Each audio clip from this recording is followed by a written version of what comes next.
Ilohiy qonunlar. Iymon va solih amallarga nisbatan Allohning ilohiy qonunlari. Qur'onda iymon so'zi solih amal iborasi bilan birgalikda 50 dan ortiq oyatda kelgan. A'udhu billahi minash shaytonir rojim. وبشر الذين آمنوا وعملوا الصالحات أن لهم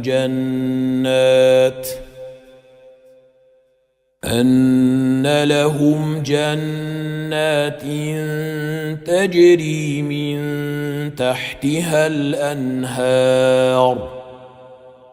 Iymon keltirib solih amallarni qilganlarga xushxabar beringki, ular uchun jannatda ostilaridan anhorlar suvi oqib turuvchi bog'lar bordir. Baqara surasi 25-oyat. إن الذين آمنوا وعملوا الصالحات أولئك هم خير البرية.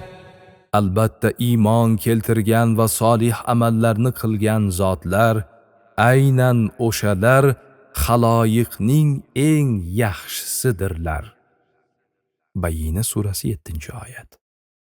والذين آمنوا وعملوا الصالحات لندخلنهم في الصالحين. Iymon keltirgan va solih amallarni qilgan zotlarni albatta solih bandalar qatoriga kiriturmiz. Ankabut surasi 9-oyat. Ushbu ma'nodagi oyatlarning barchasida Alloh iymon keltirib solih amal qilganlarni jannatga kiritishi, ularni mag'firat qilishi, ularga ulkan ajrlar tayyorlab qo'ygani haqida xushxabar beradi.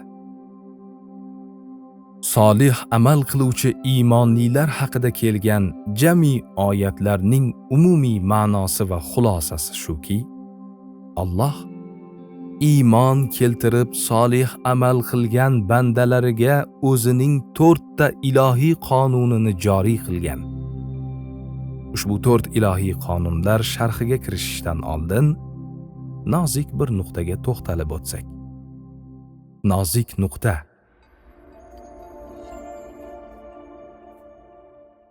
Alloh solih amal qiluvchilar haqida gapirganda amilus solihat degan.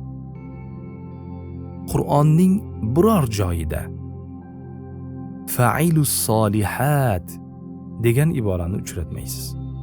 Bu ikki iboraning o'rtasida farq bor.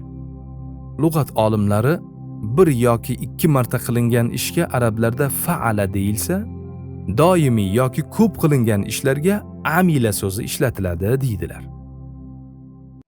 ألم تر كيف فعل ربك بأصحاب الفيل.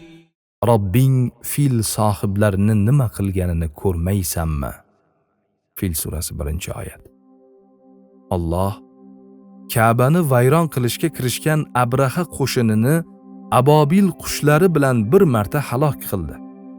Bu ish takror bo'lmagani uchun Alloh oyatda fa'ala robbuka iborasini ishlatdi. Ammo doimiy qiladigan ishni bayon qilganda esa Alloh bunday dedi. يعملون له ما يشاء من محاريب وتماثيل وجفان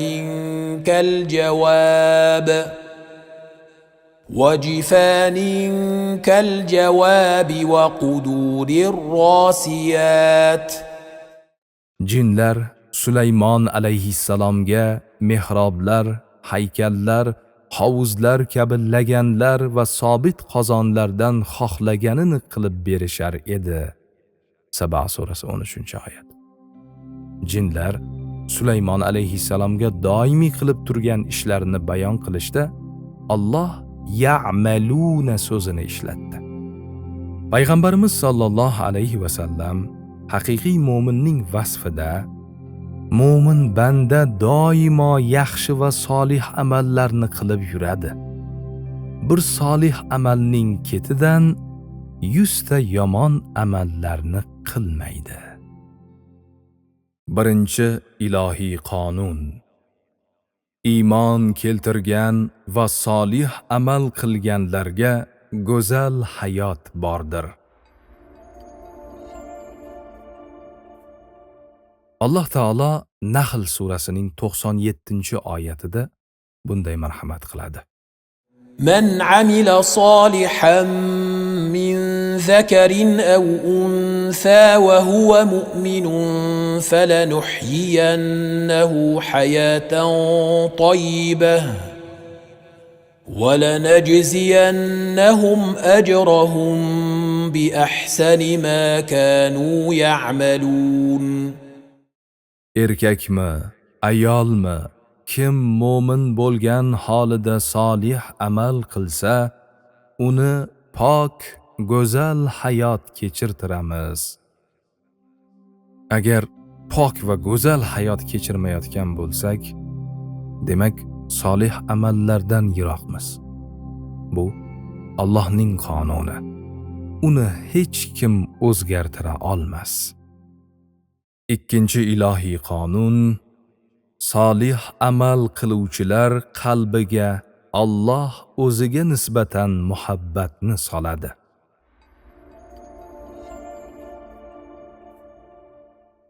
Alloh taolo Maryam surasining 96-oyatida bunday marhamat qiladi. إن الذين آمنوا وعملوا الصالحات سيجعل لهم الرحمن ودا. Albatta iymon keltirgan va yaxshi amallarni qilganlarga Rahman muhabbat paydo qilur. Nima uchun namozimizda xushu, duolarimizda tazarru yo'q? Iymon halovatini his qilmaganimizdan namoz o'qisak ham Alloh qaytargan gunohlarni qilamiz. Buning sababi bitta. Qalbimizda Alloh solishi kerak bo'lgan muhabbat yo'q. Bu muhabbatni Alloh solishi uchun solih amallarni ko'paytirishimiz kerak. Farz namozlar bilan kifoyalanmasdan nafil namoz o'qishga odat qilishimiz lozim. Zakot berish bilan kifoyalanib qolmasdan hadiya ihsonlar qilish kerak. Ramazon ro'zasi bilan kifoyalanib qolmasdan nafil ro'zalarni ko'paytirish kerak. Ota-onamizni xizmatlarini qilib, duolarini olib, ularni xursand qiladigan ishlarni qilishimiz kerak. Uydagi xizmatimizda shay turgan ayollarimiz, farzandlarimizga vaqt ajratib ularni xursand qilaylik. Bu ishlar ko'rinishidan oddiy bo'lsa-da, bandani Allohga yaqinlashtiradigan, ajru savobi ulug' ishlardir. Payg'ambarimiz sollallohu alayhi va sallam hadisi qudsiyda La yazalul abdu yataqarrabu ilayya bin nawafili hatta yuhibbuni va uhibbuhu. Ya'ni Alloh bandam nafil ibodatlar, ya'ni solih amallar qilish ila menga yaqinlashaveradi. Hatto u meni yaxshi ko'radi va men uni yaxshi ko'raman dedi, deganlar. Uchinchi ilohiy qonun. Insonlarning barchasi kasodda. Faqat iymon keltirgan va solih amal qilganlar mustasno.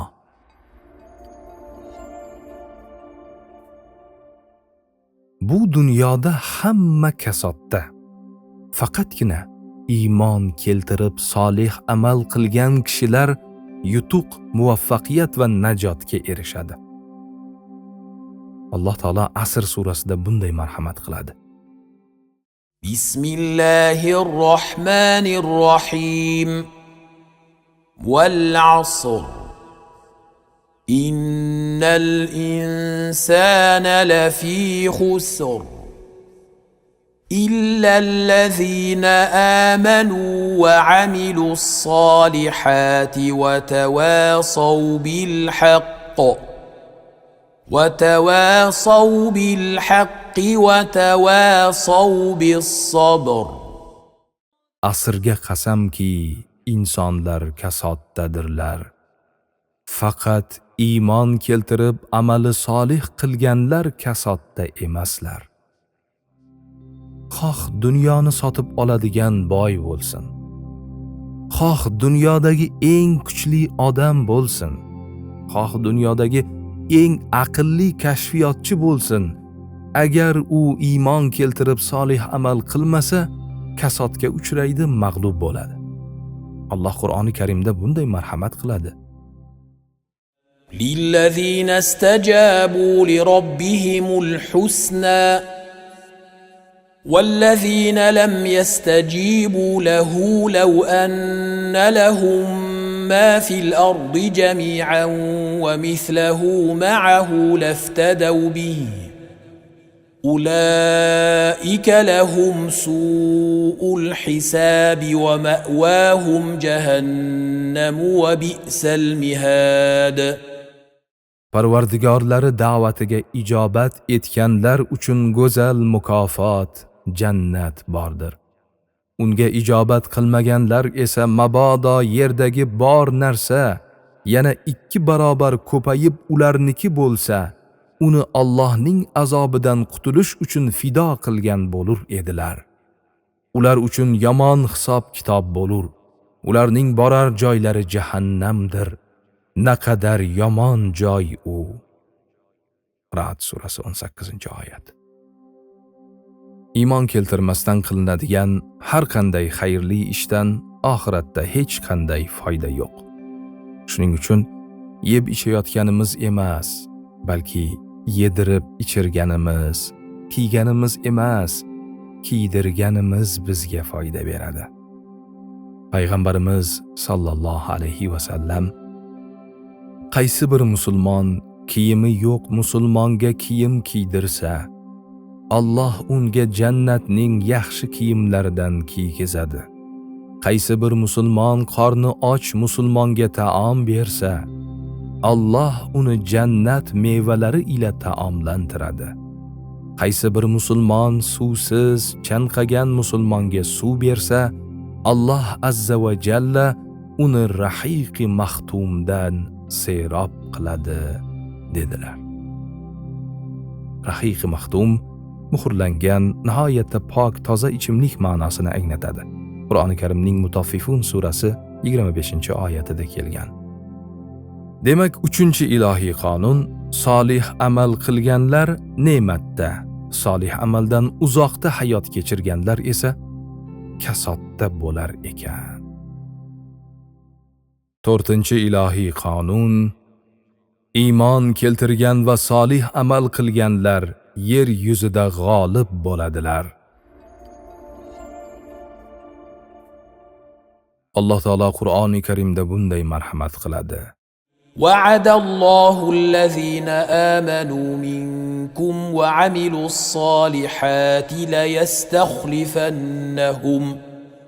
ليستخلفنهم في الأرض كما استخلف الذين من قبلهم وليمكنن لهم.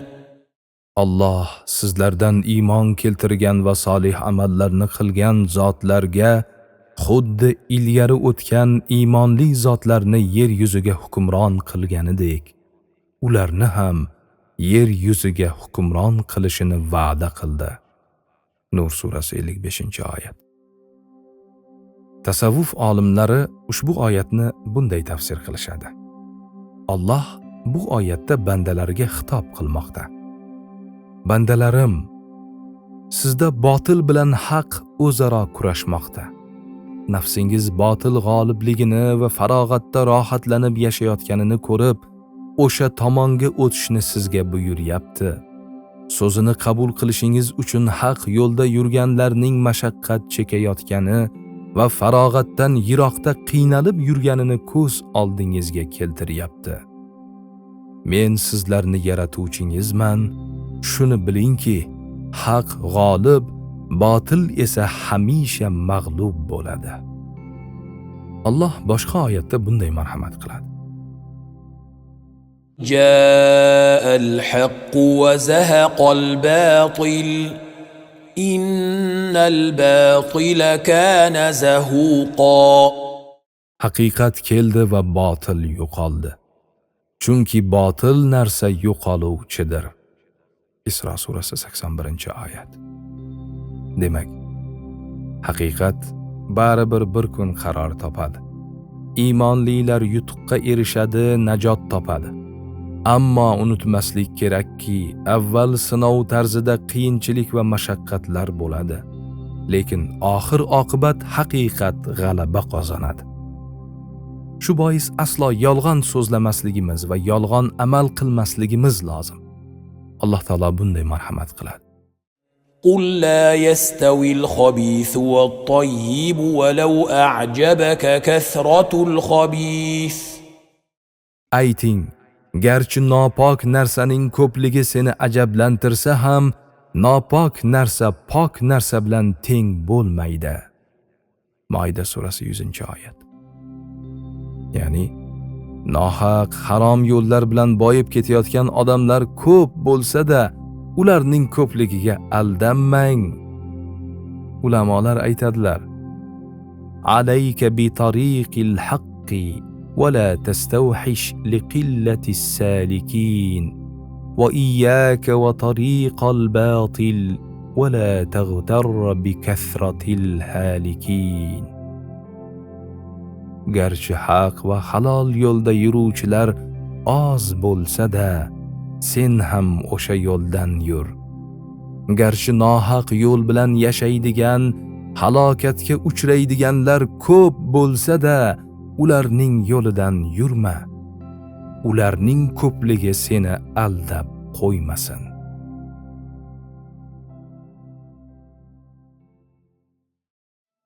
Audio kitob Ilohiy qonunlar. Muallif Odilxon qori Yunusxon o'g'li. Mas'ul muharrir Davron Nurmuhammad. Matnni Abdulqayyum Ismoil o'qidi. Audioni Subhan Muslim tayyorladi. Davomi bor.